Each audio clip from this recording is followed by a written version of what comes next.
Hello and welcome back to Suspended Fanimation. I'm your host, Dennis Patholkis, and this is Saturday Morning Blast Off. This is where I take the genre news of the week, talk about it, and any other genre stuff you guys want to talk about. And, pretty much that's what I do once a week. Um, Thanks everybody who joined me. I think there's two people here. I see two people that are lurking, but I'm not too sure. I'm gonna get a little business out of the way first, and then we'll start here. So if you like what you see, hit the subscribe button, like, share, and subscribe. Also, if you want to know when I'm gonna be on next again, you can hit the little bell down there. It's a 50-50 chance of YouTube actually notifying you. If you really want to know when I'm going to be on, go to suspendedfanimation.com. Take a look at the schedule up there. It's also mirrored on my Facebook page as well. And speaking of Facebook, there's a Facebook group chat which you guys can post stuff on and talk amongst yourselves. And you can hear Pepper in the background. She's angry over there for some reason. I think it's because I've lost, a couple subscribers and dipped down below 800 subscribers. I think that's what she's angry about. But that I could be wrong. I don't know for sure. Um, so what was this here? Viking bitch that you're saying? Today we have a nice little guessing game. What is the fun pimp paddle?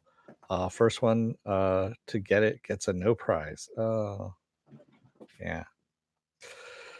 So, sorry I'm a little bit late. I was trying to come up with topics because it's another slow news week, and then also trying to, put together thumbnails based on that stuff of what I've got, and there wasn't really a lot out there. Uh, wow. Okay. What are you doing over there? Jeez, she's getting really kind of angry. I don't know what's going on. Hey, Stanley. So while some people are trickling in, I'm going to go with, there's not that many topics, but I'm going to go through with some of the lesser news. How about that? Raising Dion gets a second season in Netflix. Now, if you took a look at Is It Worth My Time? Um, I wasn't a big fan of this series. I really wasn't. I wanted to like it. Michael B. Jordan's involved in it. He has a small part in it. He also is a producer of it as well, and it's based on a comic book. Lots of stuff there to love. For me, it was a little too much kid fart jokes and things like that that threw me off on it.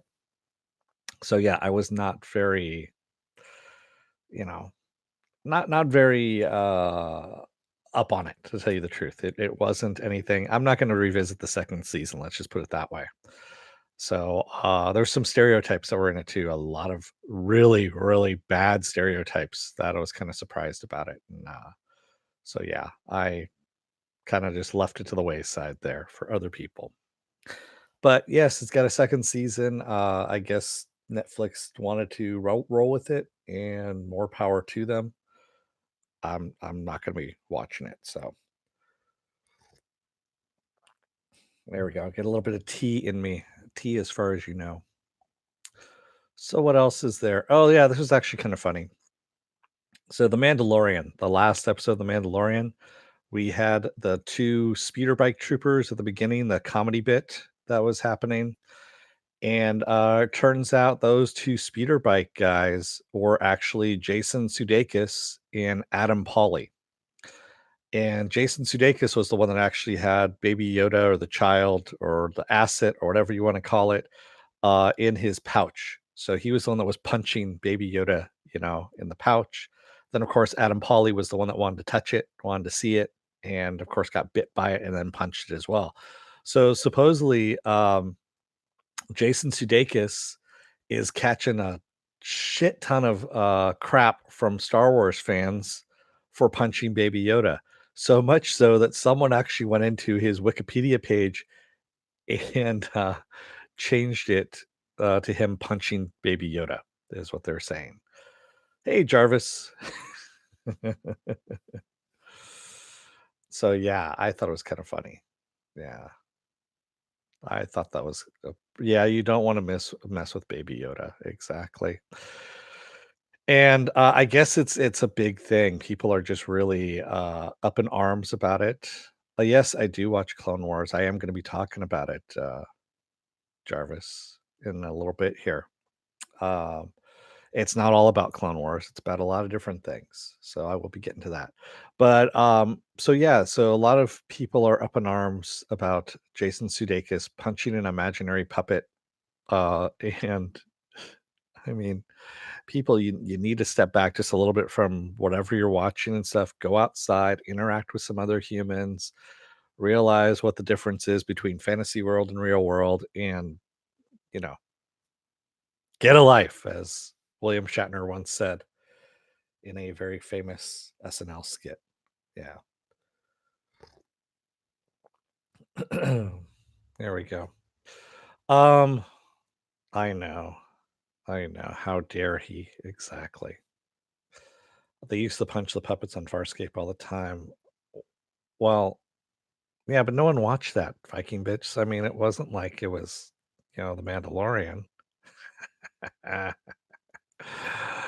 Come on, you walked into that one. You know what was going on, or what I was gonna say with that one. I kid. Well, somewhat. Um, let's get to some of the big news here. So, you know what? Let me skip over the big news real quick and just go to, yeah. So season 7 of the Clone Wars has finally got a release date. They finally announced it last night on Disney Plus. It's going to come out on Monday, February 17th, 2020. That's right. And yes, I will be covering it. I believe it's going to be dropping once a week. And I've already put it, I actually spent last night working on my schedule for the next couple of months here. And it looks pretty good. So, uh, oh, come on. It was funny. You know, it was funny. But the best thing about this news is, since it's going to be dropping every Monday, the very final episode, because there are 12 episodes, drops on Monday, May the 4th. That's right. They've planned it out so that the Clone Wars season 7 ends on May the 4th of this year. I thought that's actually pretty brilliant strategy. They did a nice job of it. And you know, that's I didn't realize it until I started planning it out, and I'm like, nice. That's kind of cool. They did a good job of it. So yeah, he was just following the script. That's what they said about people. No, I'm not. You know where I was going with that. Hey Jarvis says, I honestly feel kind of bad for the dude who punched Baby Yoda. It's not his fault. He had to do it. Yeah. Yeah, it was in the script. I know. It's just some people take it way too seriously. And you know, it was a joke, Viking bitch. It was a joke. Yeah. And a half completed one at that. I want Bo Katan to be in The Mandalorian. I don't think it's gonna happen, to tell you. I think we are gonna get a mention though of Ahsoka Tano, though. I'm fairly sure we're gonna get, since we have the dark saber in there, we have the Death Watch there. I'm fairly sure we're gonna see Ahsoka Tano. So at least a mention of her, maybe even a glimpse of her. Who knows? Um, they are working on, and they're actually casting right now, another secret Star Wars series. It's filming in where the hell is it filming in? Is it Florida? I can't remember right now. Um, I know they're looking for different parts, and yeah, that's for Disney Plus. So they are working on another Star Wars series. If Filoni's involved in this, I would not be surprised if it is an Ahsoka Tano series, and I think that would be kind of badass, to tell you the truth. And that's what they need to do. I don't think they need to do Darth Maul. Darth Maul's been kind of done to death in the animated stuff, and quite honestly, he's kind of boring, to tell you the truth. I kind of got tired of seeing him in the animated series, really, and I'm kind of glad they ended him in the animated series in Rebels. They did a good job of ending him in that one. Spoiler alert for those of you who haven't seen Rebels, which has been out now for like 3 years, so 2 or 3 years, something like that. I think it's past the spoiler alert. mandates on that one. So yeah. Yeah, I'd rather move on to like I said, Ahsoka Tano is something I would really love to see, especially now as an older Ahsoka Tano looking for Ezra. She's out in the universe looking for Ezra and all that kind of stuff. And her and Sabine Wren, that would be kind of cool. Yeah. Which actor? Stanley Tweedle? Are you talking about the martial artist? I can't remember his name now. The guy who played Toad in X Men, the original X Men. Or are you talking about Sam Witwer? Because Sam Witwer has nothing to do with any of it now, and he's the guy who voiced Darth Maul. Oh, the martial artist. Yeah, he's got nothing to do with Star Wars right now. The only thing he's been doing is he's been out on the convention circuit trying to make as much money as possible by giving out autographs. Yeah, he's a great martial artist. Don't get me wrong, but he's what now in his 50s? I think is where he's at, and they're not going to hire him to play Darth Maul. Ray Park, thank you, Keith Hamilton. I couldn't remember his name, but yeah. Excuse me. He also played Snake Eyes in the GI Joe movie, the first GI Joe movie, and I think the second one too. But that's because they could cover his face. But yeah, he probably put on the makeup himself. He's doing a lot of self promotion. Yeah, I wouldn't read too much into that. Speaking of not being able to read too much into, so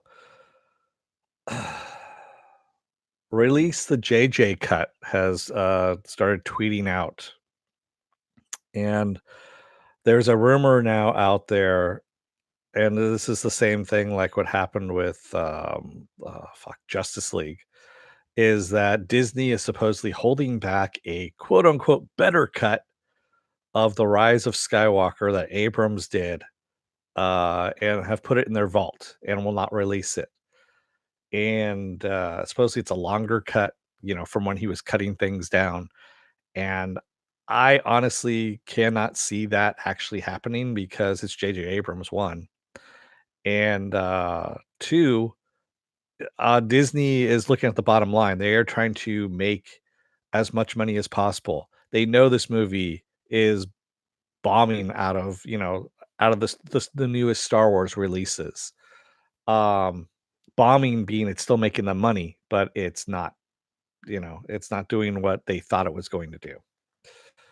Uh yeah, it was bad, Jarvis. When you have a former head of Disney, Eisner, saying that it lacked emotion, and this is a man who lacks emotion himself, uh, it's a bad movie.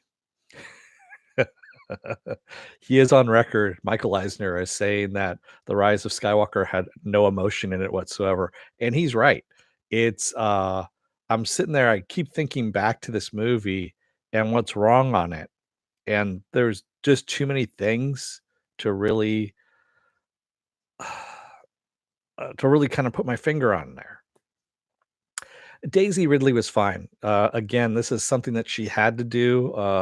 She it was the script that she was given. The script was shitty. That's what it was. So she's a fine actress. She can actually act. For people who are just slamming on her because she's female, and the script honestly is just crap. And that's because it's J.J. Abrams. It really is. Who has the fucking attention span of a gnat. So, yeah. I'm getting tired, honestly, of this. It happened with the Snyder cut, release the Snyder cut bullshit of fans going, oh, there's a small group of fans, shall I say, that are starting the rumor that there is a better cut out there. There isn't a better cut out there. We know this. The cut that's out there is the cut that's out there. It sucks because the directors that have directed that suck. And that's all you're going to get. You're not going to get some mythical better cut that's going to make the movie any better than this. Look at the old Daredevil movie with Ben Affleck. There was a rated R version that came out later on, and that was the director's cut. Was it any better? Minor. minorly better, but it was nowhere near, uh, you know, what should have been like the Netflix Daredevil series. It wasn't anywhere near that level, which is awesome, by the way. Yeah, that movie just sucked balls, and so do the other ones, Rise of Skywalker and, what is it? Justice League. Yeah. Um, yeah, it wasn't as bad as the last movie, I'll give you that, Pen, but that's just saying, Coors is better than Bud. That's pretty much what it is. Or, yeah, it's like, yeah, I'd probably drink my own piss before I drink either one of those 2 beers. Um, Viking Bitch says, "Agreed. Seen lots of movies with excellent casts that completely suck because the writing was terrible." Exactly, yeah. Stanley Twill says, "Also the Rose Tico, Kelly Tran, yeah, actress not to blame." Yeah. Um, Honestly, it was a bunch of trolls that went after her because they didn't like her character, and granted, her character was pretty shitty, I have to admit. It was but then again, that was the writing on it. "Hey, let's leave the ship in the middle of a drive or hyperspace, and we're gonna try and find some more fuel and bring it back so that everyone can leave." In the middle, yeah, it was just bad writing, man, it really was. So, yeah.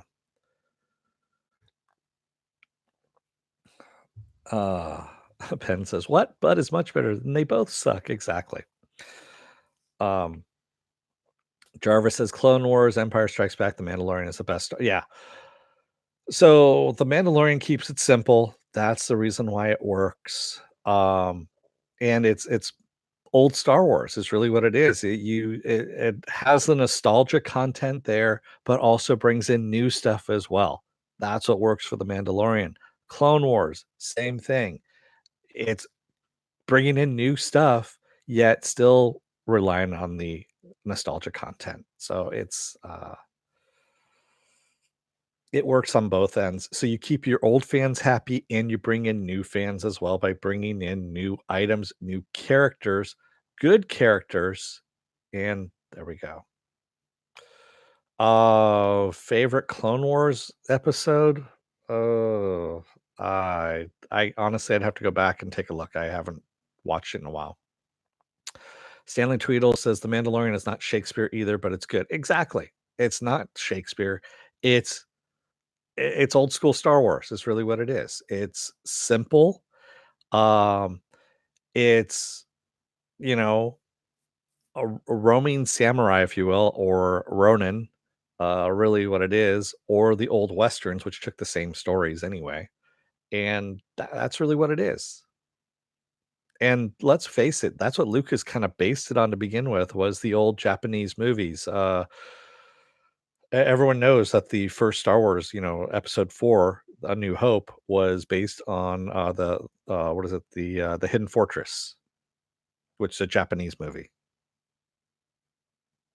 And if you go back and watch that, those of you who like film, that's where you will get your reference from. A lot of people forget all this stuff.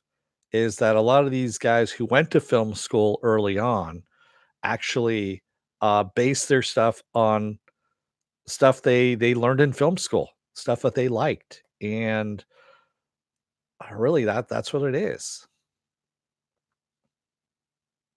The Green Henry shows I cannot bring myself to see The Rise of Skywalker. Does not sound promising. Yeah, wait until it's on video. It's honestly, I think by able to pausing it, go and go out of the house and get a root canal and all that kind of stuff, then coming back and then restarting it again, you'll feel better about it. Yeah. If you need to be the completist like I was, I needed to see how it ended. I actually started laughing. There's a couple times I had to cover my mouth because no one clapped at the end of it. I mean, 0 people clapped at the end of it. I heard some snoring happening about a quarter of the way in one part, and I saw the morning version of it, the, like, 11 AM show, and, what else was there? Yeah, I mean, there was one kid was so bored, he started kicking his seat like, I mean, so loud to the point where it filled the theater, and people just kinda looked at him like, "Shut the fuck up." Yeah. No, Mr. Roboto. They did bring back the Ewoks for one, scene in Rise of Skywalker, and it was stupid.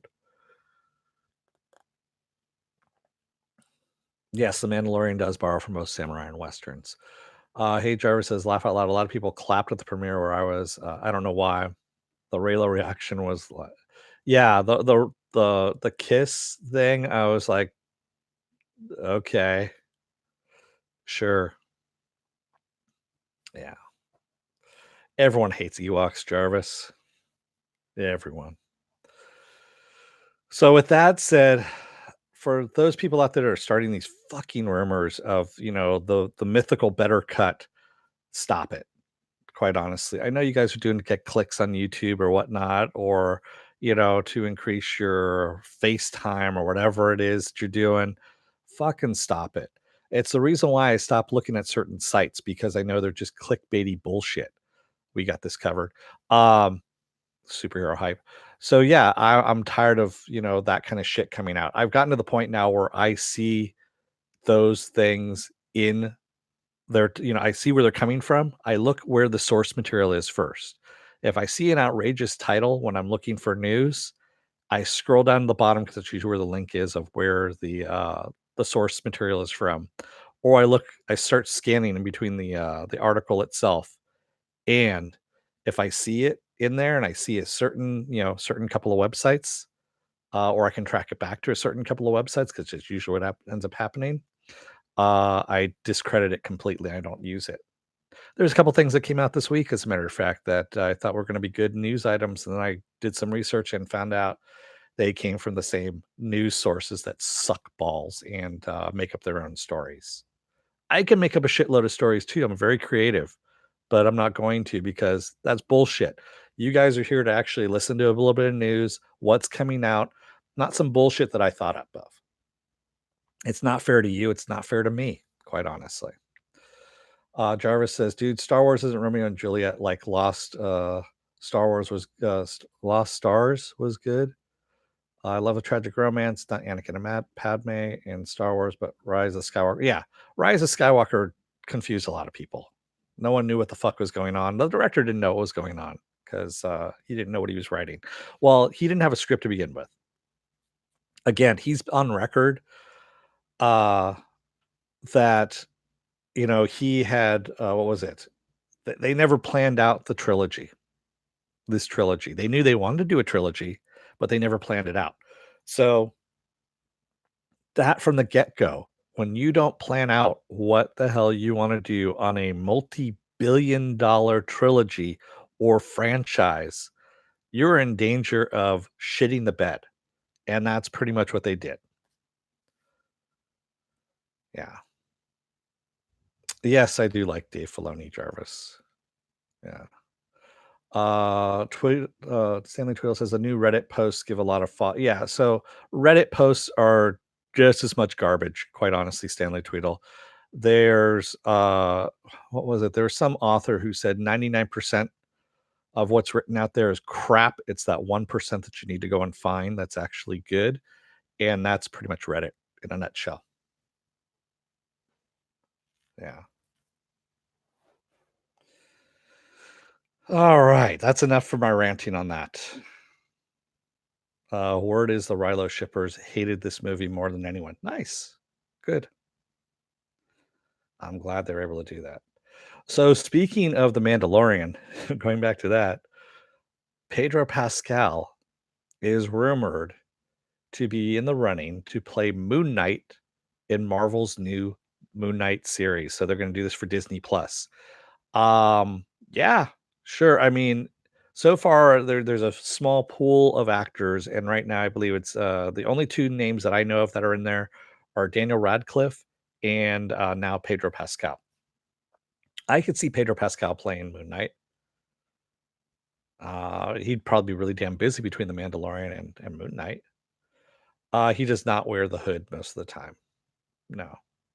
He has a lot of multiple personalities, and the personalities, come out in different ways. So they all have different personas, they all have different socioeconomic backgrounds, things like that as well. He's a billionaire or a billionaire. I can't remember if it's a millionaire or a billionaire. Um, but he's also a taxi cab driver and a couple other things as well. And it'll be interesting to see. I could see Pedro Pascal pulling it off, and I'm right there with you, Mr. Roboto. I don't think Daniel Radcliffe is a good choice. He's a good actor, but he's not Moon Knight material. Isn't Rami in the Moon Knight in the running for Moon Knight? Rami Malek? I don't think so. He might be. Who knows? But I think he's not going to be playing multiple personality stuff again right after doing Mr. Robot. I'm pretty sure he wants to move on from there. And yeah, I don't think Dan Stevens. I would love to have Dan Stevens in there, quite honestly, Mark Magino, but again, I don't think he's going to want to do multiple personalities either again. Yes, multiple personalities is a very popular trope at the time. I mean, we've got we had Mr. Robot, we had Legion, we have Doom Patrol. Now we're getting Moon Knight. What else do we have with multiple personalities? None that I can think of offhand off of that. So yeah, yeah. Pedro Pascal reminded me of a young Burt Reynolds in the Kingsman sequel. Yeah, he did. He was actually pretty good in that. I know a lot of people shit on the Kingsman 2 sequel. I actually liked it. I thought it wasn't bad. I own it on DVD anyway, so you know. And he was good in that. He did a good job. Does anyone know who Burt Reynolds is? Is that what you're saying, Penn? Yeah. Jarvis says, laugh a lot. Some people who disappointed in Mando's face reveal. I think it shows how a hero doesn't have to look like Thor. Yeah, just an average looking everyday guy. That's what it was. Someone in the comment section who knows somebody who's working on the production of it uh, says that Pedro Pascal pretty much is not wearing the suit at all in that first season. It's two other guys. It's two stuntmen. So one where he's just walking around is just one dude, and the other one where he's doing the action sequences or is a stuntman. And Pedro Pascal is like in it maybe like 2% of the entire time for the first season. Anyway, we're going to see a lot more of him in the second season, I'm fairly sure. But he did voice it. Well, supposedly he didn't come in until really late into the production, so they'd already filmed a good majority of it, and so he just did the voiceover work. That's all he did. Yeah.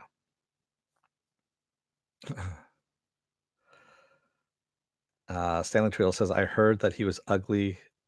He was ugly as a reaction from a female friend." Oh, well, he was injured, so he had blood on his face and whatnot, and yeah. Burt Reynolds has been around a long time. So, Penn, he was even doing work when he was, yeah, he did work up until he died, pretty much.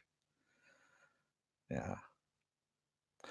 Gina Carano's awesome. So I've been following Gina Carano since her first movie. Excuse me. Actually, I should say her first big budget movie, Haywire, which she plays in with. Now I'm blanking on his name. God, today is just blanking names.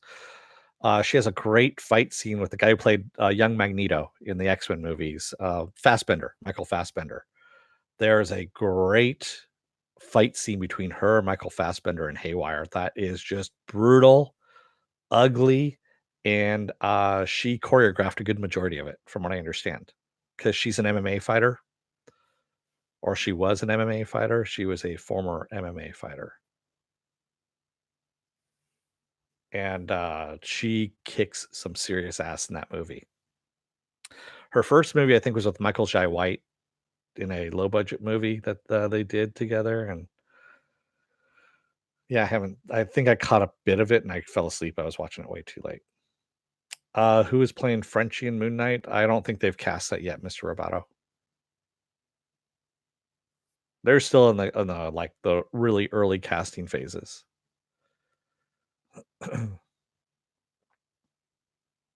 Yeah, so Wolverine is not supposed to be 6 foot tall, beautiful model, whatnot, and he's supposed to be this ugly little, like, 5 foot dude whose face looks like it's been through a meat grinder because he's, had it chopped up before and re-healed so many times.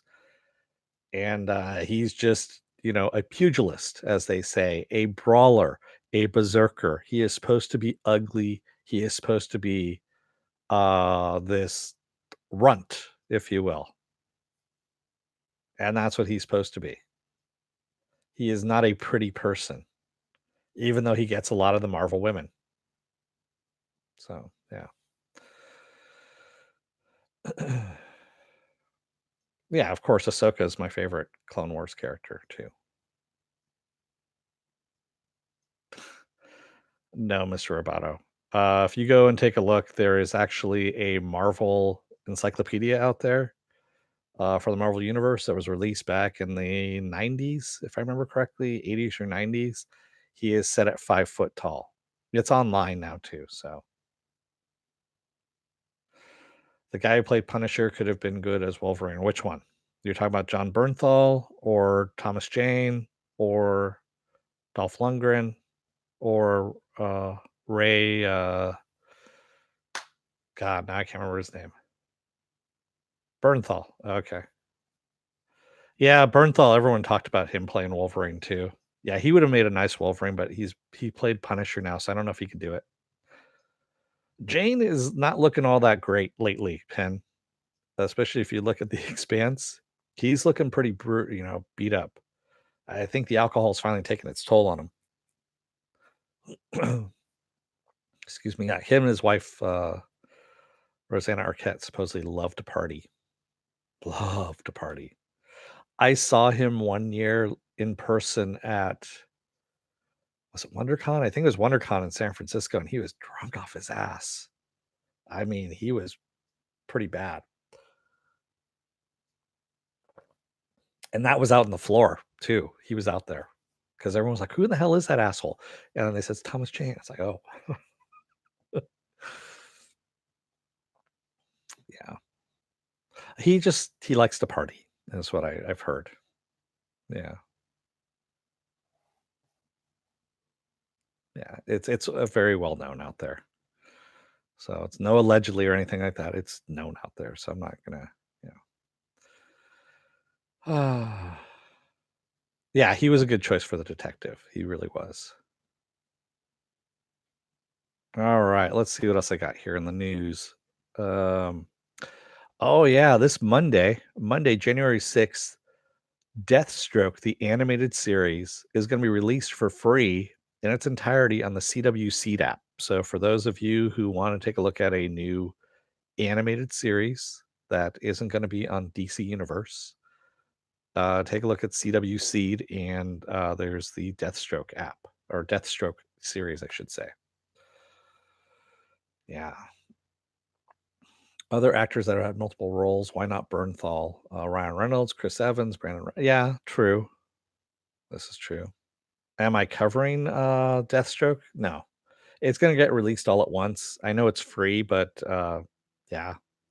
I'm just everything that gets released all at once, I can't cover. It's as it is for The Expanse. I'm doubling up on them and I'm do 2 episodes at a time. So for the next 3 weeks, you're gonna see me drop The Expanse season 4 pretty quickly.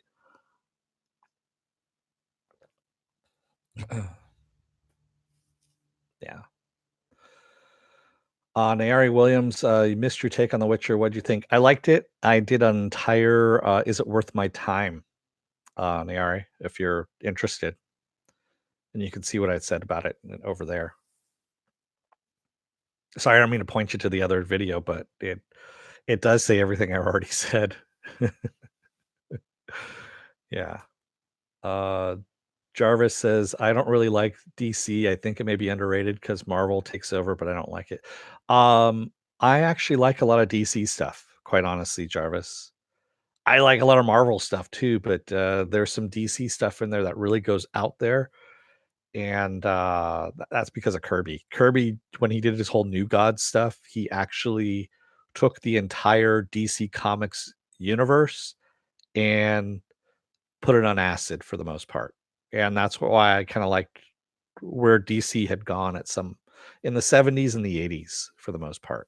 They did a really good job of what they were doing.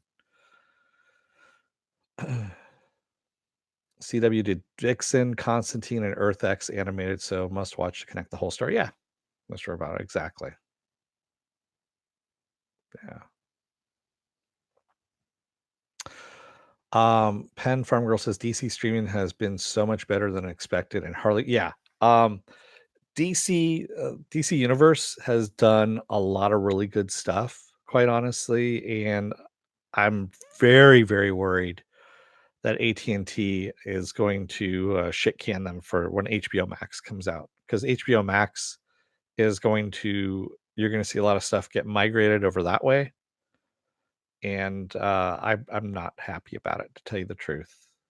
I'd rather keep the DC universe stuff separate from the HBO Max stuff, but hey, I just read something. I think it was this morning that HBO. So who was it? Apple TV Plus just hired on the old showrunner for HBO, who'd been at HBO for like 3 decades, the one who basically set up HBO to the way it is. Because when HBO got bought out by AT&T, they decided AT&T decided to move away from doing good quality shows to just pumping out shit like Netflix in a way, pumping out content, and he left. He is now over at Apple TV Plus, and supposedly Apple TV Plus is going to be in direct competition with HBO, the HBO Max is what they're working on. So those 2 are gonna duel it out in that market because honestly, they can't touch Netflix. They can't touch Disney Plus now at this point. So Netflix and Disney Plus are the 2 that are battling it out right now. I believe Disney Plus said they have, over 25 million subscribers at the moment. That's a shitload of people, quite honestly. It's not as much as Netflix. I mean, Netflix is, pretty higher up. I think they're in the 100 millions or so. But yeah, it's a lot of people.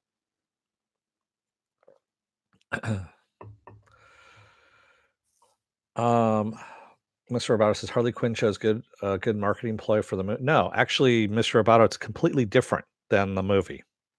The movie is going to be a completely different animal than the animated show. If you haven't seen the animated show, I can tell you right now, it's going to be completely different than the movie is.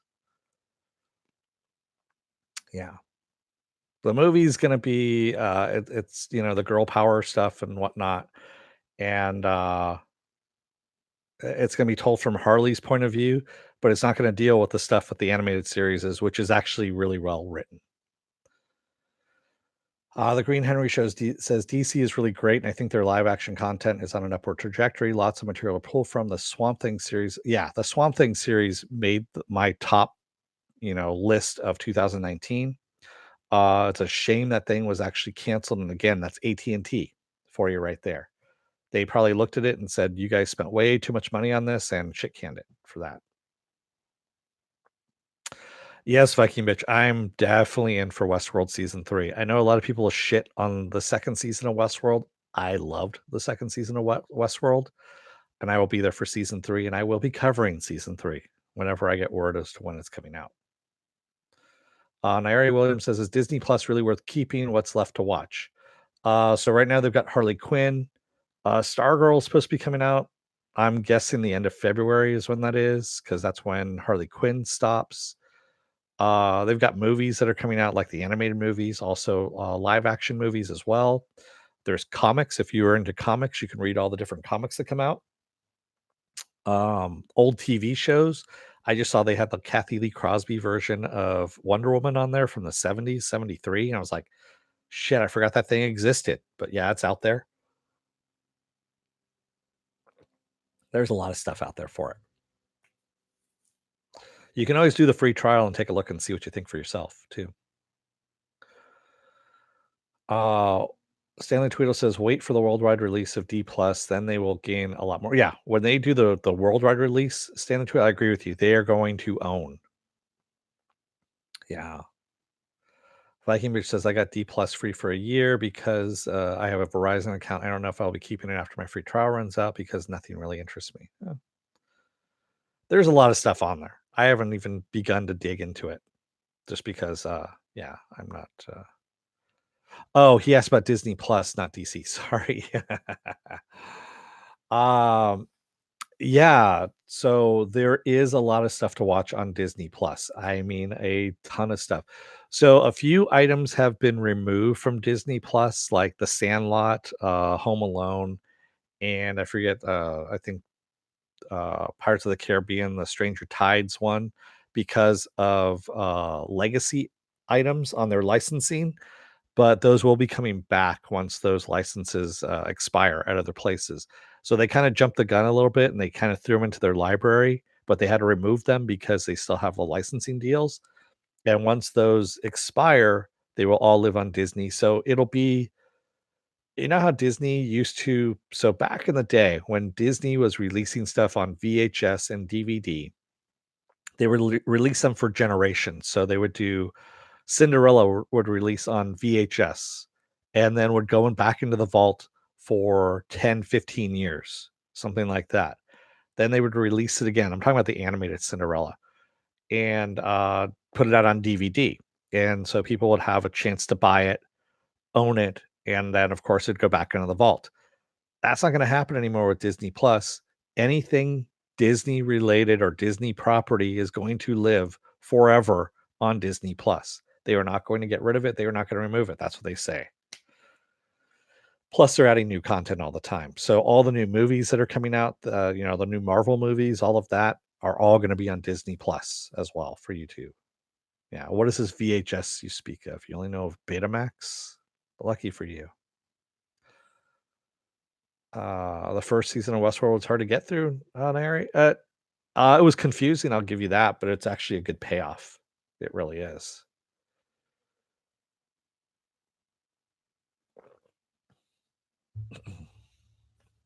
I liked it. And you know what? We're getting a lot of that too. Come to think of it, I was thinking about that the other day. Is like Westworld messed with time, timelines and stuff like that. The Witcher does the exact same thing. It messes with timelines. And Legion did that to some extent as well, where we kind of mess with timelines. And I'm wondering if this is a new trend that we're gonna see in some other shows that come out now too. Yeah. Especially given that, what is it here? Um, WandaVision, which is gonna be coming out, supposedly Quicksilver, her brother, may return from death in the new WandaVision series on Disney Plus. So for those of you who don't know, also, WandaVision has been moved up. Originally, it was supposed to come out next year in 2021. It's coming out this year. So this year we have two different Marvel series that are coming out on Disney Plus. We have the Falcon and Winter Soldier, and we have WandaVision. WandaVision, I'm really looking forward to because the quality of it and what it's based on, the comic that it's based on. I'm really really interested to see how they're going to do this. And it's also supposed to tie into the movies as well. It's gonna have some ramifications for Doctor Strange 2, and from what I understand, Black Panther, I think, is what's gonna happen there. Hey, Morks.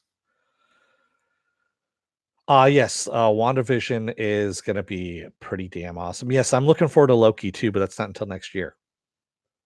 So next year is Loki. What else is there? Oh, yeah, and also in WandaVision, they're gonna tell us what the hell Nick Fury has been doing up in space.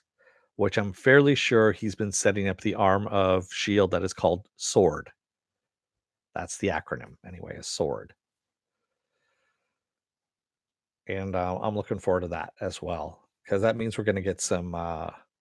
More Samuel L. Jackson with his eye patch on. Yeah, Morks didn't want the T-shirt. He gave it to Apple Crow because it doesn't fit his slender physique, obviously. Yeah. Stanley Tweedle says not so hyped for the Marvel TV series, but also the MCU. Uh, I think Phase 3 played it out. Oh, really? I'm actually still on board with it. I'm okay with it, especially She-Hulk. That's the one I'm looking forward to. No, Nary. Falcon and Winter Soldier is coming out in fall of this year. Fall.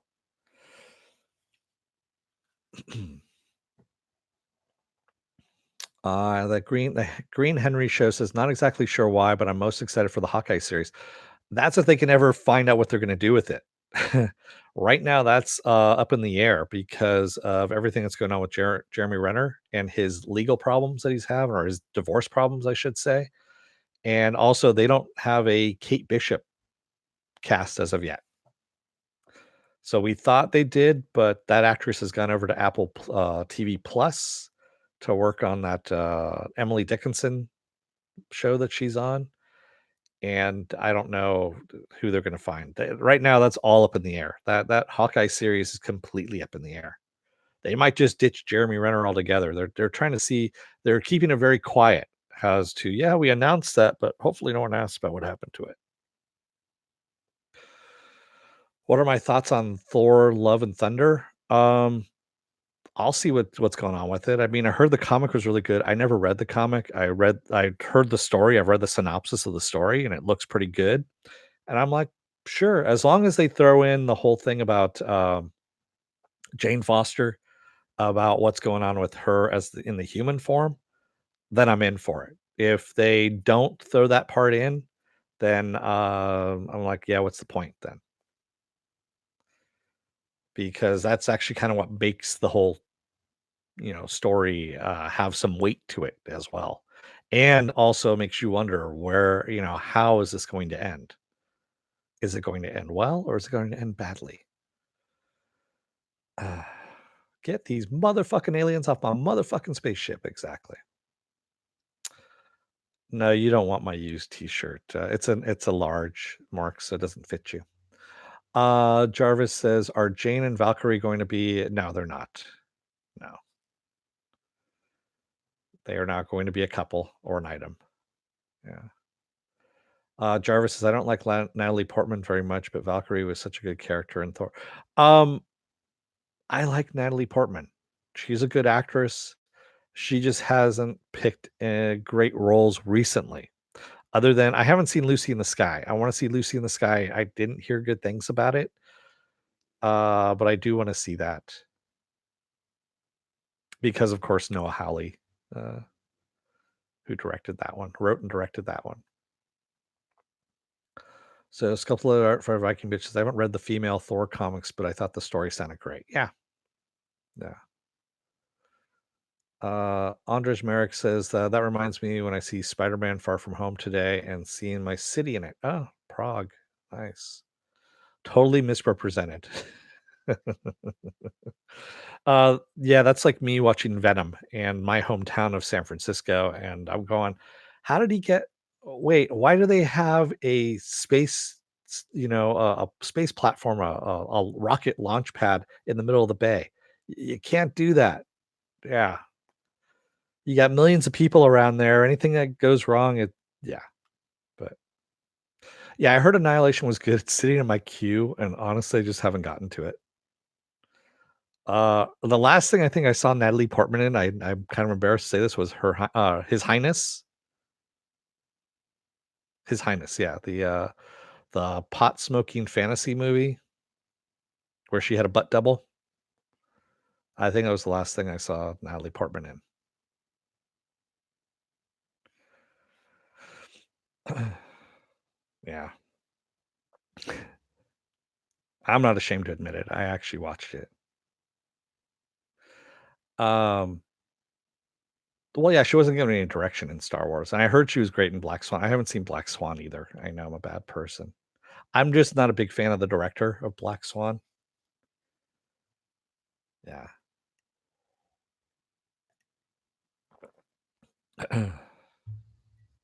No, Mr. Roboto, there was just a platform out in the middle of a bay. From what it looked like it was out in Tiburon, which again is no way in hell with those NIMBYs out there, and NIMBY means not in my backyard, would ever allow anybody, no matter how much money they had, to build a space platform or a rocket uh, platform out in the bay by Tiburon. No way in fucking hell. They fight George Lucas every step of the way on the stuff that he builds out there. So George Lucas owns a shit ton of property out in Marin, which is over where Tiburon is and all that stuff too. And there's a lot of people with a lot of money up in that area. And every time he comes up with an idea, like he was going to build some housing up there, and they're like, "No, we don't want any housing up there." But he'd already gotten approved for it. So what he did is he said, "Okay, you don't want me to build any new homes up here. So what I'm going to do is I'm going to make this all into housing for underprivileged people." Is what he did. He made it all Section 8 housing, which I thought was the biggest fuck you to those people that he could ever do, which was pretty damn funny. Um, and it's been going like that for like decades. Every time he comes up with a new idea to better that community, the NIMBYs come in and say, "You can't build that here. That'll destroy our quality of life, and all that kind of stuff." And he's like, "All right," and turns it around. He's already gotten approval for it, usually by the city council and all that kind of stuff. So he turns it around and makes it into something that actually benefits society, but screws over these rich asshole homeowners out there. Yeah, NIMBY is not in my backyard. Section 8 housing is lower income housing. So people that have vouchers and things like that, they get part of their housing gets paid for by the state, and then they pay a small amount for their rent. Usually, if the rent's like $1,200 a month, $800 of that gets paid by the state, and they pay the extra $400. That's usually how it works, and they still, they have a job. Usually, the job is a minimum wage job, that kind of thing. It helps them out. There are long lines for it, long waiting times, all that kind of stuff to get into Section 8 housing. Yeah, it's if you go and take a look at the original Dirty Harry from the '70s, and mind you, Clint Eastwood is a San Francisco boy, and when he's running from point A to point B, there's one point where he's got to go from Aquatic Park to the Mount Davidson Cross. And Aquatic Park is all the way in North San Francisco up by the Golden Gate Bridge. And Mount Davidson is pretty much at the southern border of San Francisco up on a hill that takes you a good 45 minutes by car to get there. And that's with no traffic. And he's supposed to get there in 20 minutes on foot. And there's no fucking way in hell he's making that.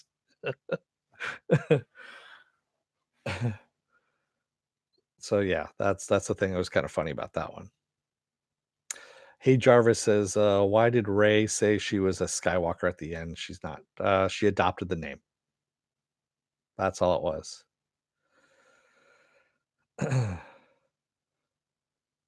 Yeah. Oh, Dennis Clint could do it. Yeah. No, nobody could do that, quite honestly, unless they could fly.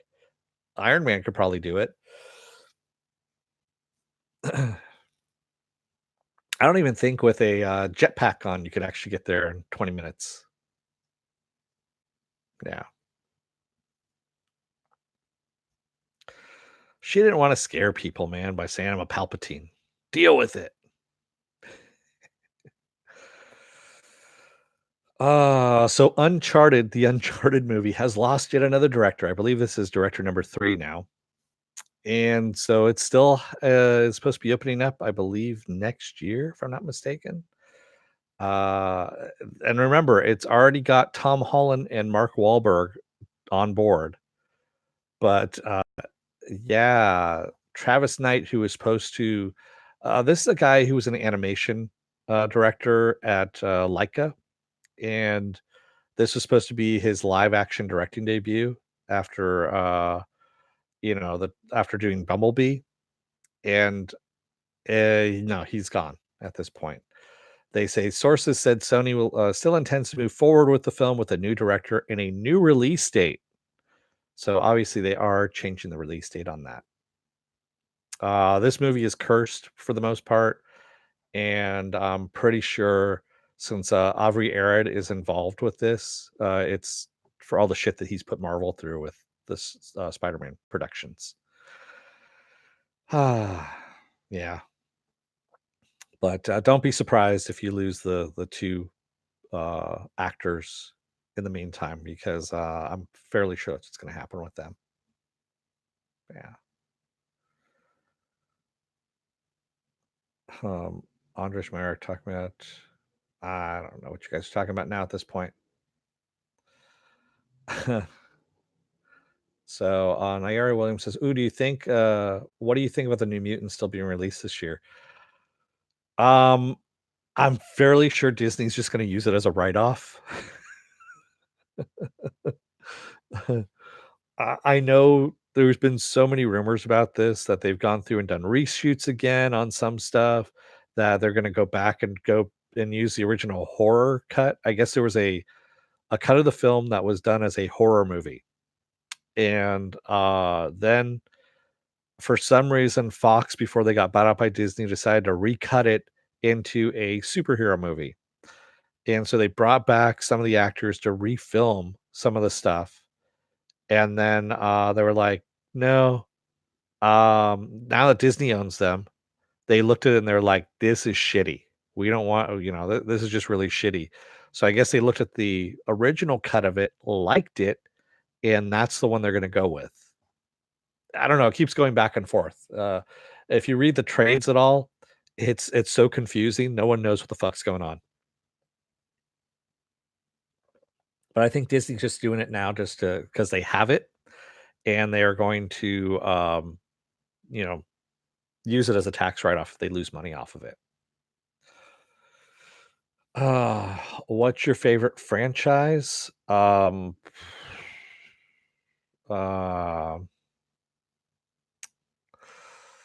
that's a tough one, Jarvis. Hey, Jarvis. There's a lot of franchises out there. I would say one of my favorites. I have multiple favorites. So I'd say the one that kind of is up there the most is probably the Evil Dead franchise. And speaking of which, on Reddit, Sam Raimi actually had a Q&A because he's got The Grudge that's coming out, which I heard is really just shitty. He's the his company is the one that's putting it out there. He says that he and the boys, of course, Tappert and Bruce Campbell, are working with a young director who is writing a new Evil Dead story, and they're going to produce it for him. Sam says that he wants to do another one with Bruce, but since Bruce has retired the character of Ash, he hopes it's not so, is what Sam has said. But he wants to do another like one with Bruce Campbell, and but in the meantime, they're working with a young director, and of course, the one that came out with Jane Levy a few years ago, there's no sequel involved to that one whatsoever. That is dead in the water. That one. I know people keep going, "Oh, well, why, why not? Why is that one, not getting a sequel to it? It was so good." It's like, no, if it was good, it would have gotten an immediate sequel, but it wasn't that good. So, what were you saying? What to Viking Bitch? That there's a new Evil Dead movie work in the works there? Yeah. Jarvis says, "Did you like Ray being a Palpatine? Did you like him returning?" No, I thought the whole Palpatine. If you go back and take a look, I actually did a "Is it worth my time?" I did a whole review on, the Rise of Skywalker, and it's full of plot holes. It really is. It's dumb. It's very bad writing. So, yeah, there was talk of a Bubba Hotep sequel about 10 years ago, Stanley Tweedle, that was gonna have because Bruce Campbell wasn't coming back to that one. It was gonna be, Ron Perlman was gonna come back and, as Elvis, at one point, and it was gonna be, Bubba Nosferatu, and, that crashed and burned as well. It did come out as a comic. There's actually a comic out there, Bubba Nosferatu comic. But yeah, it's not, gonna be coming out. There's not gonna be a sequel to that one. That was supposed to be Palpatine back from the dead, Green Henry, the Green Henry show. That was supposed to be Palpatine back from the dead, much like Darth Maul. That's why he had that stupid, I don't know, he had that thing up his ass that was kinda, guiding him around like a puppet. Yeah, that was supposed to be keeping him alive. And then when he drained their life essence or whatever it was, that's, Palpatine returning back to life. Yeah. No, the return of Palpatine was not planned from the beginning of the trilogy. It was hinted at one point, and, then Rianne turned away from it, and, Colin Trevorrow, the guy who did the Jurassic World movies, he was supposed to direct this one, episode 9, before he got fired off of it, and he wrote a script, and at one point, J.J. Abrams mentioned the Palpatine thing, and he said, "No, that would be stupid," and that's, I think, when he got fired. And, he said they kept some of his ideas for the script, I guess, for episode 9, but, J.J. Abrams was so hot on bringing Palpatine back that, that's what happened.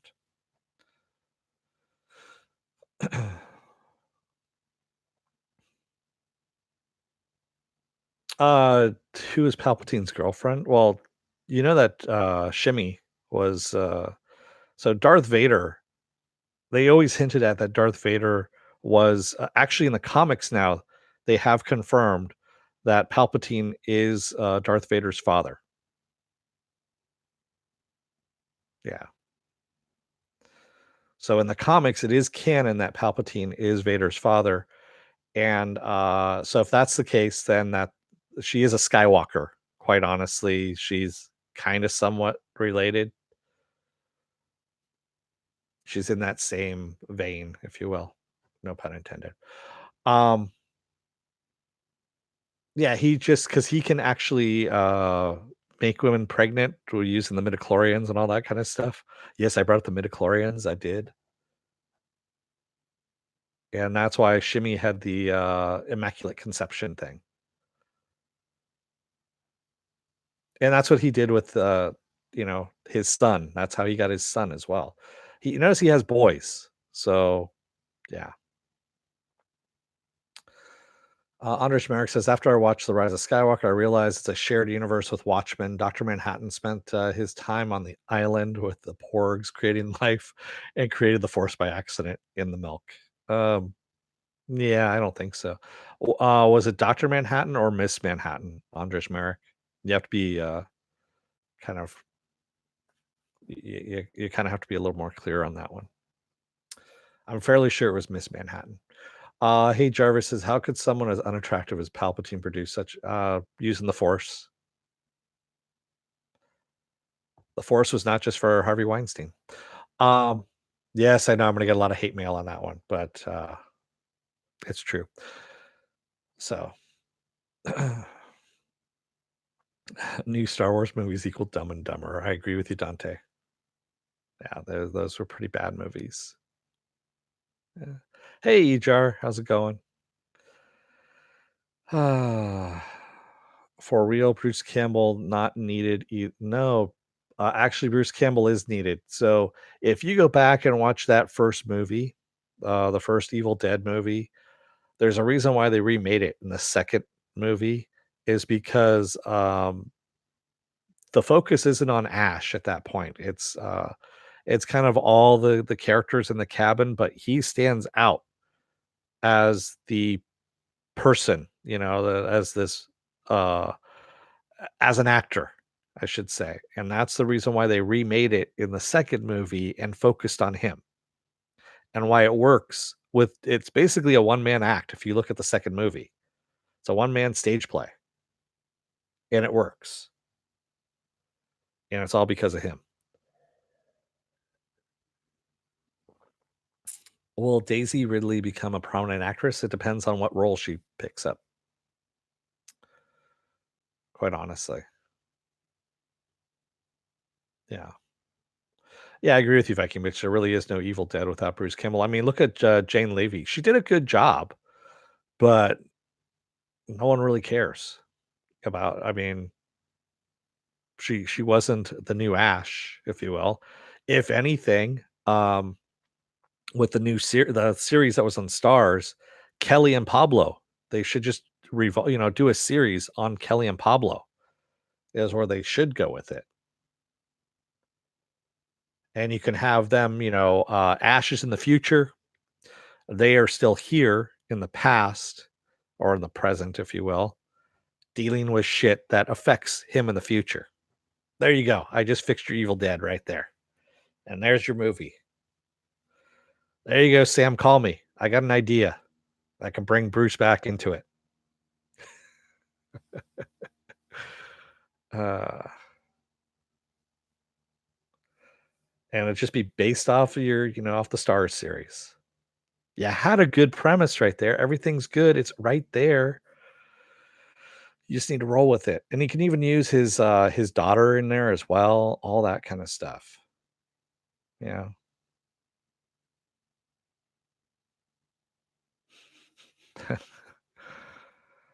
uh yeah, the knights are dead, Mr. Roboto. The knights are gone. Yeah. Yeah, that was pretty much it on that one. Um that's all I got, by the way, news wise. So now we're just talking about whatever. Maybe Bruce could come back as a force ghost. Yeah.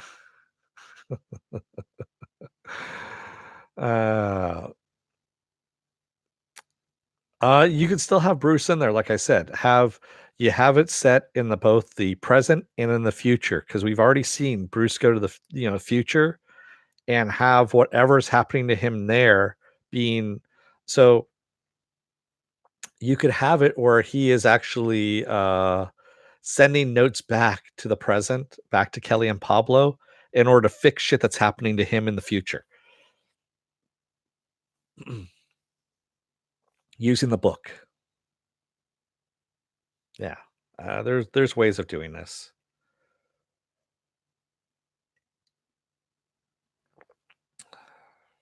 See, the song did not get stuck in my head, Dante. I mean, it was a good song. It just didn't get stuck in my head. Yeah. Hey, Jarvis. So I'm sick of the Skywalker story. To tell you the truth, I don't need any more Skywalker story. I've had 42 years of Skywalker story. We are done with the Skywalker story. I don't need any more Skywalker story. It's a big fucking universe. Do something else. You've got Thrawn out there. You've got Ezra Miller. You've got Ahsoka Tano. You've got the Mandalorian. You've got Cara Dune. You've got the Guild, if you really want to. You got so many different ways you could go with it, and that's what you need to do. Stay away from the Skywalkers. They're done. Yeah, and you don't need to go Old Republic. You don't need to go back into the past or anything like that. You know, you can do the modern. You can even jump ahead if you really wanted to a bit. I don't need Kenobi either. Although we are going to get Kenobi with um, Deborah Chow doing that, and I'm looking forward to that. That's actually after seeing her direct a couple of the Mandalorian episodes, I'm okay with it. I'm okay with her doing the Kenobi. I guess they're going to they're casting right now for a young Luke Skywalker. Ugh. I know he's on Tatooine and all that shit, but man, I really don't want to see Skywalker anymore. Fuck Skywalker. And I say this as someone who saw the original Star Wars at the Coronet Theater in San Francisco on its original release in 1977. Yes. Actually, I saw it in 78, but still. HR says, I just want to see the movie of when Chuck Palpatine was a used speeder salesman before he became a senator, he had a pinky ring. Yeah, HR, exactly. When he was roaming around the galaxy, uh, selling used Ugnaughts and getting random women pregnant.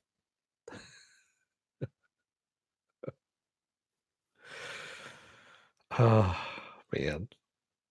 See, you know who would have been good in that role as Chuck Palpatine? It would have been, oh, fuck, I can see his face right now. Game over, man. But he's dead, of course, now. Bill Paxton. Bill Paxton would have been a great young Chuck Palpatine as a used Ugnaught salesman.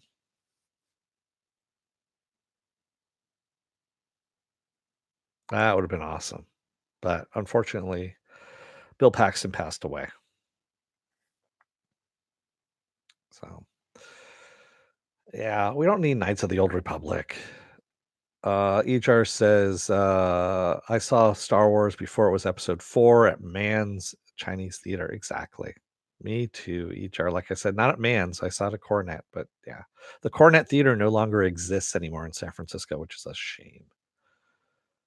Yes, Penn, exactly. Bill Paxton from True Lies as the used car salesman.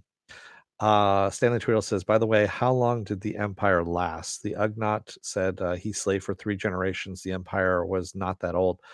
Yeah, actually it was. So Luke was about 30 by the time he broke everything and or in his mid 30s, I would say. So you figure that yeah, that Luke's age is how long the Empire lasted. Actually just before that because Palpatine said it was the Empire just before.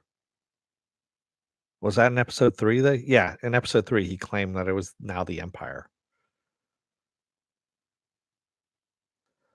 Well, maybe Ugnaughts, are faster and who knows?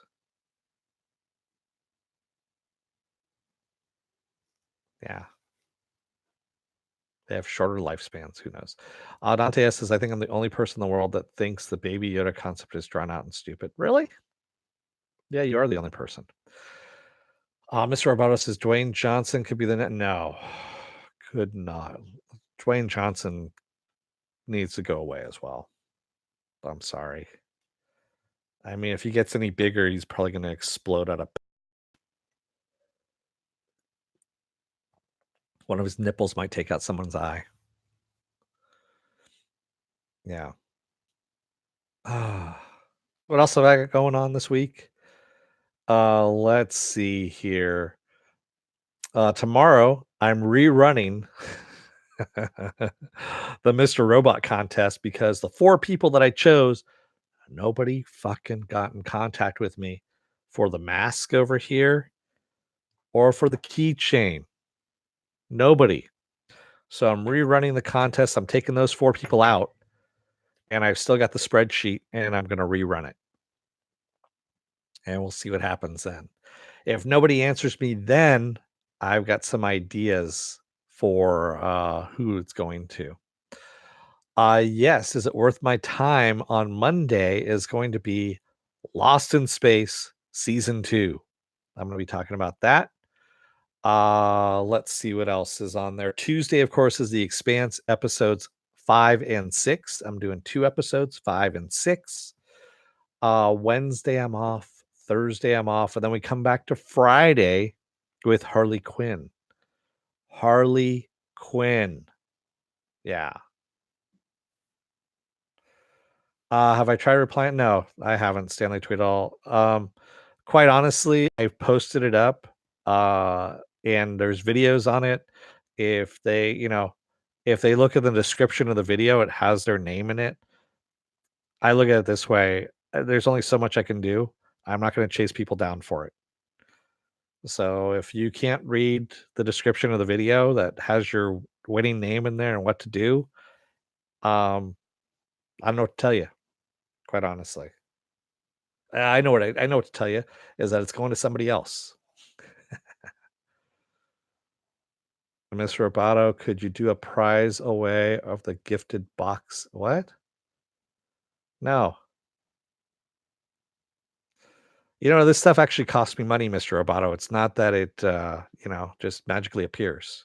Some of it does sometimes, but I got to work for it. So Pen Farm Girl says, "Yay, the Expanse reviews will finally be caught up to how much I binged." Yeah, yeah. Um, yeah, it's gonna be so 3 more weeks of the Expanse. So episodes 5 and 6, 7 and 8, and then of course 9 and 10. Yeah. And remember also with the Expanse, there is a giveaway on that one too, and it is the coin, the Expanse coin here that I got from Amazon. Dante, yes, there isn't. Is it worth my time for Carnival Row? And I did not like Carnival Row. Yeah, not a big fan of Carnival Row. Crisis finale on the 14th. Is it there's 2 more episodes left, isn't there, Stanley? Yeah, there is 2 more episodes left. So I will once that finishes out, I will comment on the entire thing. I'll do Is It Worth My Time for the Crisis crossover event. Because yeah, Mr. Roboto, that coin is aluminum, if that. It might just be punched out tin or something like that. I don't know. It's very light.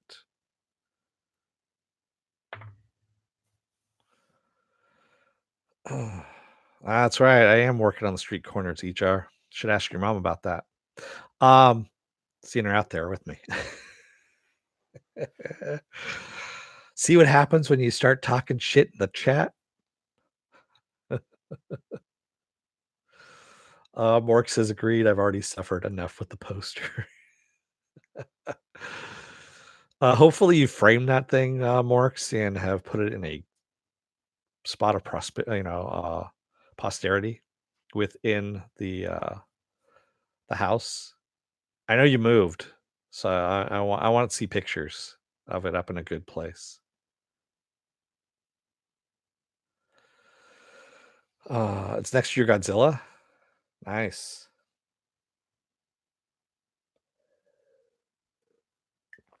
Yeah, if you have Facebook, man, post it up on the group chat there so all can see. Or you can just send them to me and I'll post them up on the group chat. I don't mind doing that. Um, Godzilla will set it on fire. Fire. Yeah. Dante S says, oh, sorry, you guys are talking among other stuff. Yeah.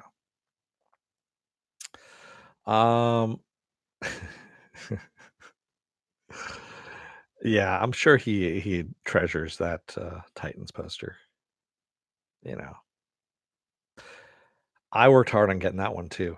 Actually, I did work hard on getting all those posters. Tell you the truth, I had to stop by the DC booth every day, show them the stupid QR code, and on my phone, and that's why I was looking at my hand. That was supposed to be my phone, and I got a different poster every day. I still have the Doom Patrol one, which I'm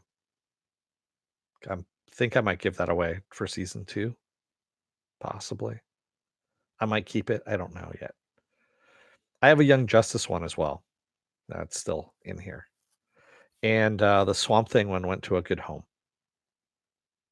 That was Rough Girl. Rough Girl has the Swamp Thing one.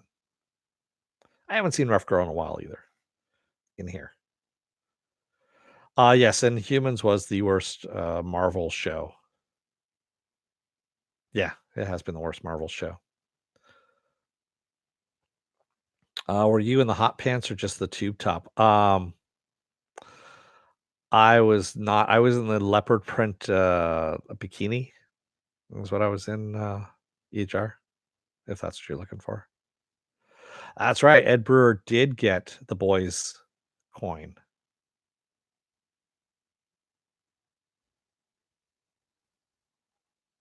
Yeah, he did. Stanley says, "I managed to watch half of it, and that was a chore. After that, I decided to stop watching crap sooner." Are you talking about, Carnival Row?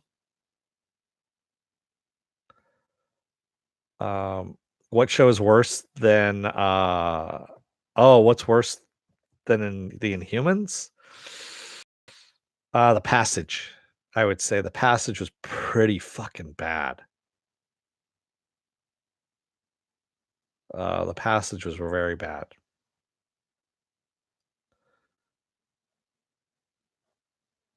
I mean, The Passage was so bad that by the time I got to the 4th episode, I was so pissed I couldn't even do, uh, that last night. Yeah, I think I got by the 3rd episode, I got pissed off, so yeah, Another Life is actually, pretty bad as well. I can't believe that shit got a 2nd season either. 'Cause, I mean, come on, that was just bad. I mean, that was Sci-Fi Channel bad. Yeah. What about Farscape, Dennis? Any opinion? No, Morks, you're just setting me up. I've already said my piece about Farscape. And besides that, Viking bitch is in the room, so shh.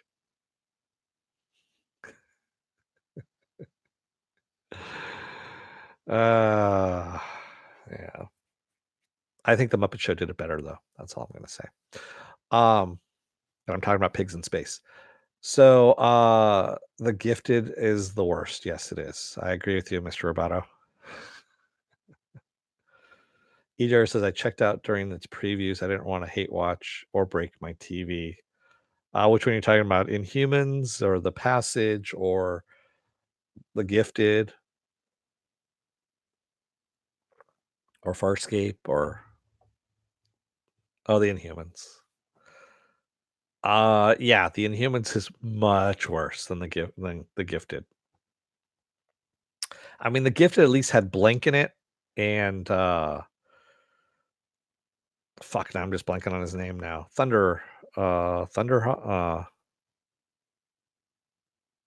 can't remember his name now.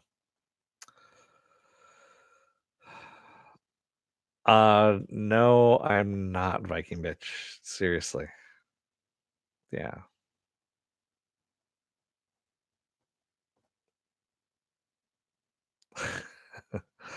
Nice, Mark Machino. That's a good one. So, yeah. Let's see what else I've got going on. Like I said, I spent last night with the coveted book mapping out what's going to happen here. How about Dracula or Messiah? Dracula has not hit here yet, Stanley Tweedle. I know it's gone out over in Great Britain, but they haven't aired it here as of yet. From Messiah, I almost started to watch, and then I've actually been watching The Young Pope, is what I started watching on HBO, and I'm finding The Young Pope to be kind of a weird watch, quite honestly. I think I'm on episode 5 right now, and it's disturbing to tell you the truth. Did it drop today over here, Pen?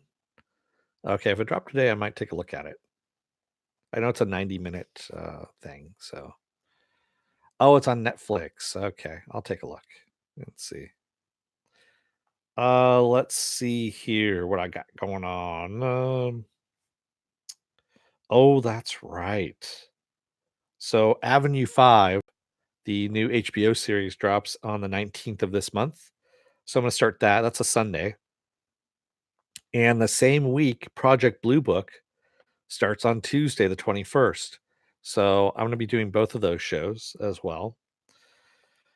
And of course, The Expanse is going to be moving from on that week is going to be moved from Tuesday to Monday. That's where it's going to be moving to because I'm going to preempt. Is it worth my time for that?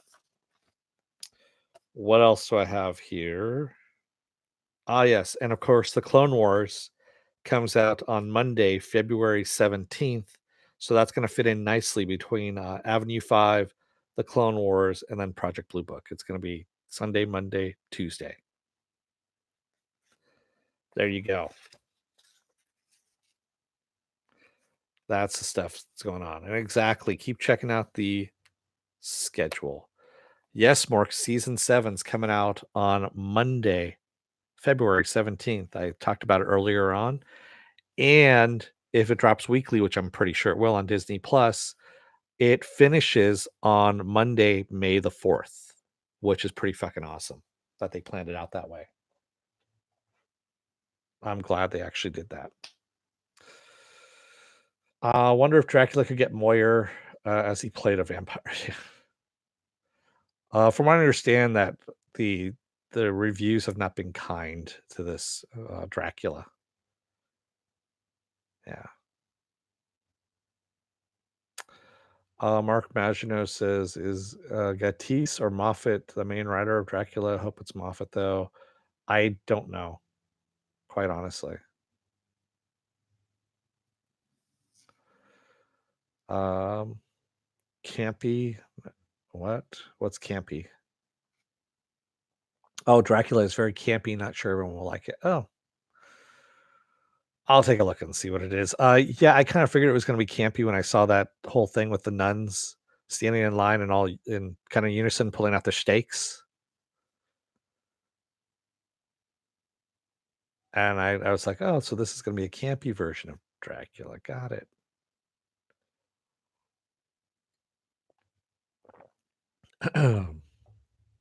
It's the Sherlock team, Moffat and Gatiss. Okay. Yeah. Yeah, I heard it, the reviews or not the reviews, the ratings on it, it, was one of their lower rated shows. Uh, What We Do in the Shadows. Okay, I was trying to figure out what you were saying there, Pen. Yeah. It's very Sherlock in style. Okay. I still haven't seen Sherlock yet. Sorry, I know I'm behind on that. There's a lot of shit to watch, man. There really is. And I'm trying to get you guys new stuff, to watch. And stuff that you normally wouldn't watch out there. And that's what I do is I look out for you guys as well as me too. I want to see some new stuff too. Some YouTubers hated it. Yeah, that goes without saying though. They're YouTubers. Those fuckers don't know anything.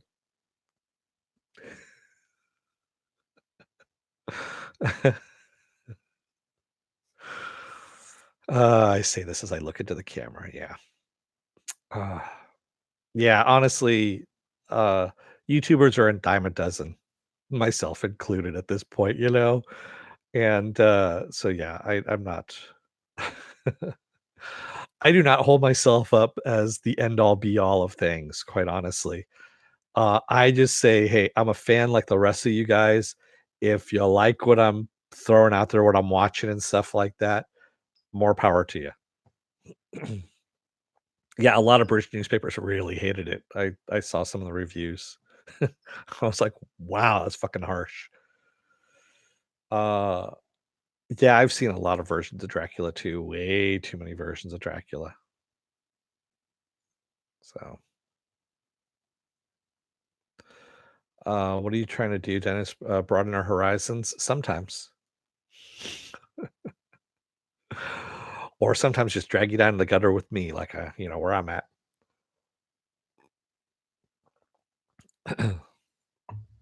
YouTubers are a dime a dozen, not hate-filled YouTubers, are rare. Wise ass YouTubers are 69 to 31. Are you talking about an age, 69 to 31, or percentages? Do you have graphs to back that up, Marks? Do you have a PowerPoint presentation that you can actually present to the class and tell us? And also cite your sources as well, please, and make sure those sources are also cited as well. Um, sure, APA format's good. I think that'll work. And don't forget your TPS reports too. Ejar says Norma Tanega, The woman who wrote sang the song "You're Dead," the song used in What We Do in the Shadows, died the other day. Oh, interesting. Did not know. Yeah, actually, the guy who, did the production design for Blade Runner and, Tron and a couple other great '80s movies, passed away, this week as well. He was 86. Yeah. So, yeah.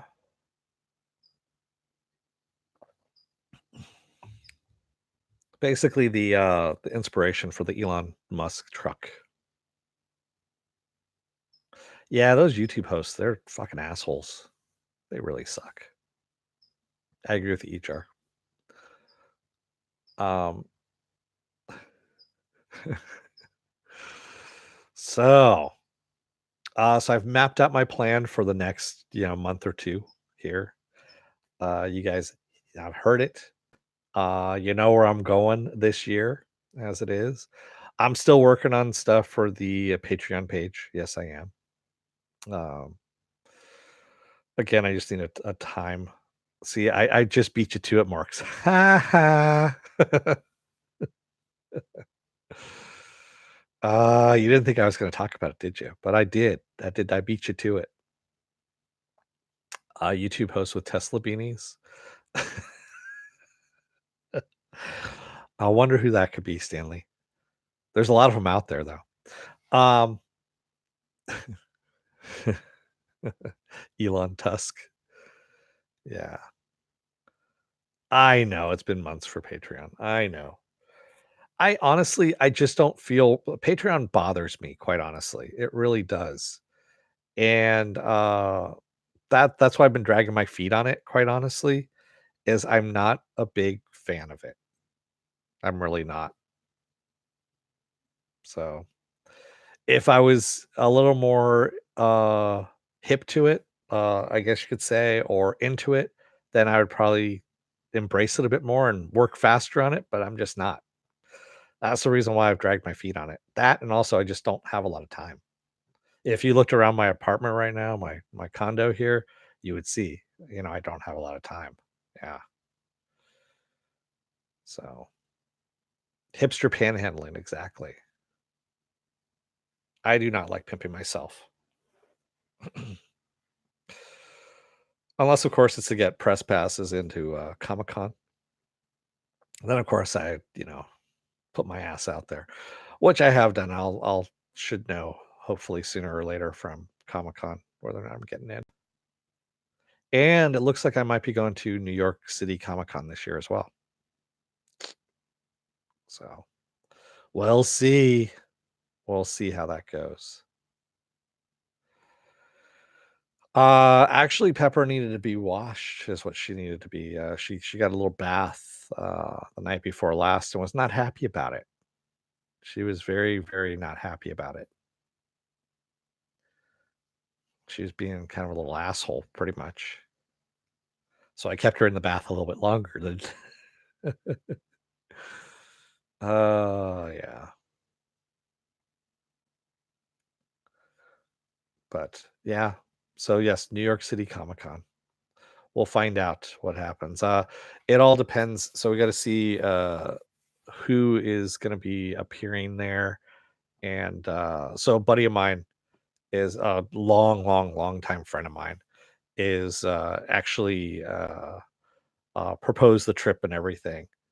So because it's coming close to my big 5-0, I guess you could say, and not that I'm getting arrested by the police or anything. No, my 50th birthday, yeah, which will be this year, and so that's what it's going to be. Going to Comic Con or New York City Comic Con. Yeah. So Stanley Tweedle, it's kind of funny on if I look at my member badge on on the membership page of Comic-Con, it gives me the little press badge on there, but it hasn't been confirmed as of yet. Yeah. So they're still in the reviewing process of it. And I So some of the things you need to do in order to become a press is, well, first you need to get some knee pads. No, well, that's a given. But no, I had to actually put in some examples of my work and all that kind of stuff, and say what I do and blah blah blah blah blah. And so I submitted 3 of these Saturday morning blast offs there as what I do, talking about the industry and whatnot.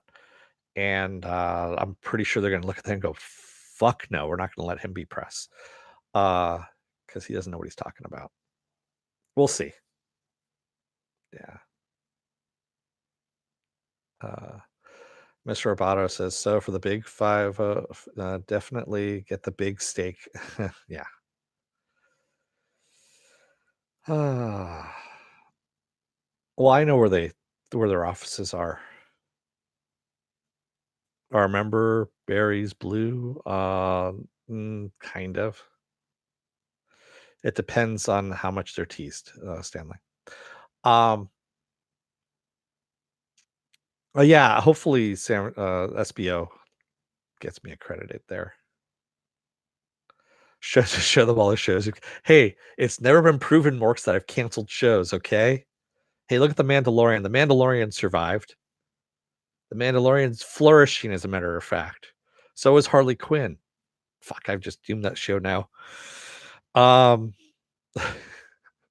Doom Patrol survived. Titans will not die no matter what I do. I've tried killing Titans. Uh, Project Blue Book has a second season. There you go. Yeah. So it's good. Clone Wars even has a seventh season going on. See, it came back from cancellation just because of me. Ah, yeah. Yes, exactly. I mean, Swamp Thing. Oh, so by the way, Swamp Thing. Mark Verheiden, who was the showrunner of Swamp Thing, he's very accessible. I think I talked about this last night on Twitter, and he was mentioning uh, some of the best stuff of 2019. And he goes, "Yeah, Swamp Thing should have been on a lot of people's, best of lists." And I said, I told him, I basically tweeted him, and I said, "Yes, it made my list. It should have gotten a second season and a third and a fourth." And he liked my response, which I'm like, cool. But then again, he's always liked my responses, which is cool. He's just a nice guy that way. Yeah, I have no power over Titans. Fuck, I wish I could uh, drop Titans. I am not dropping Project Blue Book, Stanley Tweedle. It's a good show. It really is. Ugh, man. Sorry. I just had to hear where that bell was ringing from. You guys would probably hear a bell. So it's a dude with a fucking ice cream cart and a bell that comes around. It's like ding a ding a ding a ding a ding a ding a ding. Fucking hate that. So he's got a little cart that wheels around with ice cream in there and gum and candy and stuff like that. It's like, dude, just get a fucking truck already. So, ugh, yeah. So with that, oh no, it brings out the demon spawns. Morks is what it does. Yeah, make a friend. Um, can you uncancel my favorite Martian while you're at it and resurrect a Ray Walston? No, I can't. EJAR, it doesn't work that way. My powers are only so much. And by the way, I'm still working on Manimal as it is. So I want to bring Manimal back from the dead. Uh and give, Simon McCormick a little bit more work than what he's been getting. I'm fairly sure this guy does too, Ed Brewer. I'm fairly sure this guy sells pot as well, among other things. We have a lot of excuse me. We have a lot of how should we say homeless people that are in my area here, and they are his biggest customers. So I'm fairly sure he's doing some double work on there. Yes, hopefully they bring out the director's cut of Manimal Morks because it's the hidden director's cut that the studios have been holding back from us because it's the stuff that we deserve to have come out. I mean, it's been 40 years. Come on. Uh, are you a not in my backyard type, Mr. Roboto? No, I just like, fun little peace and quiet every now and then, Mr. Roboto, especially when I'm on the air. I don't want to hear a fucking bell like ding a ding a ding a ding a ding. Because especially since he does it right in the front of my house here, and it's basically like a little canyon thing, and it echoes so loud. So, as a matter of fact, good. There we go. It's silence. So yeah, the ice cream dude. uh that's pretty funny, Marks. Yeah. Uh, he might be HR. He might be. I haven't looked, but I think he's still alive. I think he is still alive, HR. He might be dead. I don't know. Hey, Booney Maz. You missed everything. I'm at the end. I mean, I've been on now for an hour and 40 minutes. So yeah. So the kids bought some grass. No, I'm fairly sure that these guys are selling a little bit more stuff than just weed. We're thinking probably heroin, some coke, and some other stuff like that. Yeah. If I keep it so those kids bought grass, it'd be a lot more mellow than yeah, I know. I'm fairly sure he's selling them crack. So yes, I do have the low income housing behind me over here, which is what I'm facing. And that's where a good majority of the screaming comes from. Yeah. I think I probably told you guys when I first moved in here, uh, what was it I heard? I did hear someone, it was basically a domestic violence thing that was going on. And it was a loud voice that said something about that, about smacking somebody else or whatever it was. And I was about to call the cops and then it stopped. I was like, all right, good. Might have to recast the role of Dirk Benedict as Manimal. No. Who would I get to play Manimal? Huh. Let's see. Who would be a good cast? Well, first of all, it would have to be female, of course.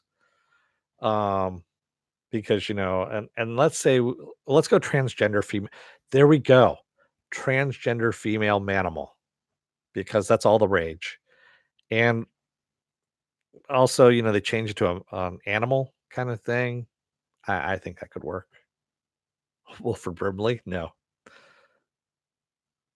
I don't think Wilford Brimley would work because all he would talk about is the diabetes, and we don't want to hear anything about the diabetes. Well, Manimal? No. Transgender multi ethnic? Yes. Uh, yeah. Transmanimal. There we go. Ed Brewer's got the title now. Transmanimal. Oh fuck! I'm gonna have to run with that, Ed. I'm gonna have to run with Transmanimal. uh, no, Tranimal, no. Tranny is a derogatory term, but transmanimal, on the other hand, is perfect. Ed Brewer, I'm gonna do the Italian chef kiss for you on that one. Ed for the win on that one. Yes. If you've watched this week's Harley Quinn, you will know what I'm talking about by the Italian chef kiss. Fuck you and an Italian chef kiss. That was a mess. Uh, I'm sorry. It's such a good show. If you're not watching Harley Quinn, go and watch it. Seriously, it's some good stuff. Yeah. Wilford Brimley is a new Michael Knight. No, because you know that, doesn't Hasselhoff own the rights now to Knight Rider? I think he does, because he's got nothing else out there other than some German pop tunes that he likes singing. So, yeah. Transmanimal. Oh, God, that's awesome. Oh, yeah, I know Hasselhoff's still alive and kicking. He shows up in the SpongeBob SquarePants movies, every other one, which is hilarious, by the way. If you get a chance, you can YouTube it and you can take a look at it, but, SpongeBob and, Patrick riding the Hoff. Yeah. Oh, you have the Knight Rider theme song as your ringtone? Oh, speaking of Knight Rider, oh, Jesus, I went to the, San Diego auto show. Fuck me, man, that was just a waste of money. That was a waste of $15 right there. So they had a whole bunch of cars there that people had done up like famous shows, famous car shows as well. So they had the Knight Rider, one done up as Knight Rider. Of course, they had the General Lee there and Wayne's World, the Gremlin with the flames on it and all that kind of stuff. And I'm just sitting there, just kind of looking at this shit, and I'm like, some of these cars are actually better than what's on display at the auto show. And yeah, I remember when I was a kid, I'd go to the San Francisco Auto Show because it was always around Thanksgiving, somewhere around my birthday too, and all that jazz. And it used to be in San Francisco at the Moscone Center, and it was huge, a huge thing. And they bring in all the concept cars and everything, and it'd be kind of cool because you would see stuff there that you would never seen, and you would probably never see ever again because there were concept cars that just kind of went nowhere. Um, this was not that kinda show. This was just, like, some car dealerships had brought in their cars and said, "Hey, look, we have the 2019" I'm not shitting you, the 2019 cars here. Some of them had 2020 cars, but a lot of them brought in their 2019 cars. And I was going, so, basically, I could have driven around instead of having to go down to San Diego, uh, take the trip down. That by itself was a fucking nightmare as well because I took public transportation. Uh, to just basically walk through an auto dealership lot, I could have just stayed here at home, gone to the auto dealer row that's nearby me here, that's less than a mile away, and walked through the lots and seen the same goddamn thing. Yeah. They didn't even have that, EJAR. They didn't even have that going on. That's how depressing it was. The only good thing that they had was Jeep had the display of their, they had the all-terrain Jeeps and all that stuff, so you get to ride in a Jeep with, one of the Jeep guys driving, and they tell you, "Oh, well, we can go over this kind of, grade." They have independent wheels, suspension, all that kinda stuff, so you go over all these bumps and roads and whatnot, and that was actually kind of fun.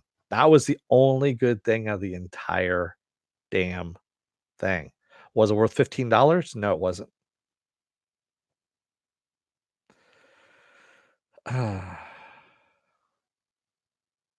Yes, but you paid to not have ads. What do you mean? People trying to sell me shit? They were still trying to sell me shit when I was there. I had at least 3 people, and I would have had more if it wasn't for the resting bitch face that I normally have going on that approached me. 3 of them were stupid enough to approach me. So, but yeah, that's my other rant that I had going on. The auto show, the San Diego Auto Show. Fuck that place. Um, yeah, my last couple of outings to things that I've paid to go, to go and see have been really shitty, quite honestly.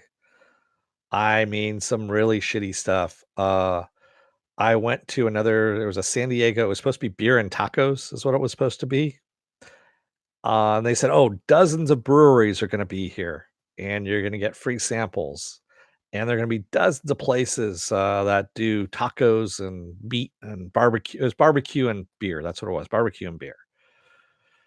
And it was something like, I got in on the early bird on that one, I think it was like 35 bucks. I was like, "Alright, sure." Went there, it was raining that day too. Um, Went into the place, there are dozens of beer, vendors, turned out to be 8 beer vendors or 8 breweries. There are tons of barbecue places where 5 barbecue places that you had to pay for, and, they had bathrooms, but they had no water and, no exits either. So the place that you came into is the place you went out of, and no security either. So, yeah, I was pretty pissed. I got my money back. So,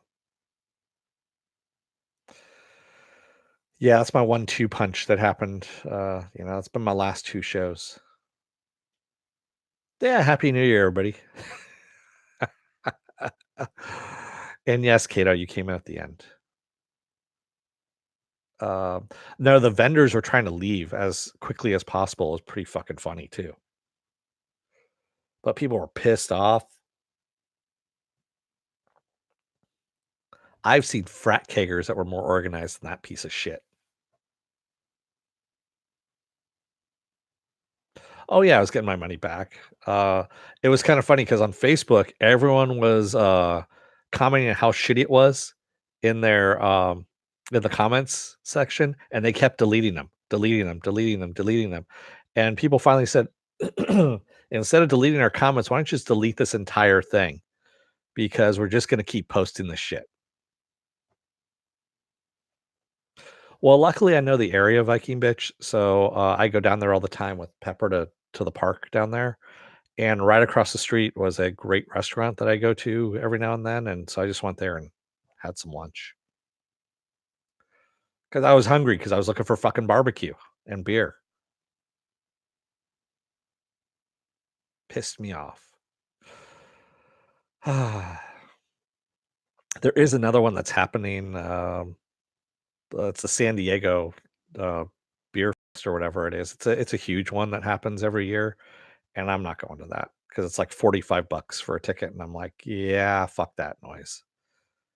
There's usually about a lot of drunks and people throwing up in trash cans. Well, it's not that, Stanley. It's just, if you're telling me that there's all this stuff there and then you have none of it, and you're giving me a stupid little plastic cup as a souvenir. That was the other thing too, the pours, man. They're pouring about that much in the little plastic cup. I needed about 5 of those cups in order to get me through the line. Penn Farm Girl says, "I remember that day I went and got barbecue because you made me want some." Yeah. Exactly, Penn. Yeah. I should have gone. There's actually a barbecue place here in town I probably should have gone to and just gotten my barbecue there. Plastic memento of my mistakes, I know. No, the fire festival was a bigger dumpster fire than that one, Stanley. At least I didn't have to pay, what was it? Some people were paying 15, $20,000 for cold cheese sandwiches and a sleeping bag and being stuck out in the island. Thought that was funny.